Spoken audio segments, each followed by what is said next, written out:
всегда хранят атмосферу тепла, доброты, а дорогие вам люди будут здоровы и счастливы.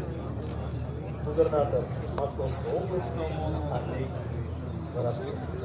Мы искренне благодарим нашего уважаемого губернатора за теплое поздравление и постоянно оказываемую помощь и поддержку для реализации наших духовно-нравственных проектов и программ.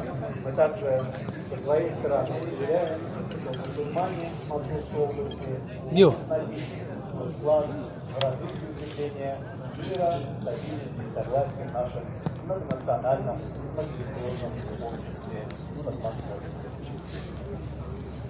Дорогие мои братья, праздник Курбан-Байрам, как мы знаем, восходит к известной истории пророка Авраама, Ибрагима, алейхиссалям. Навсегда запечатлены на страницах как благородного Корана, так и краткий напомню, это священное повествование, ибо после людей, как с вами называется Алисулла, Авраам или Ибрагим, многие годы молился Господу, спрашивая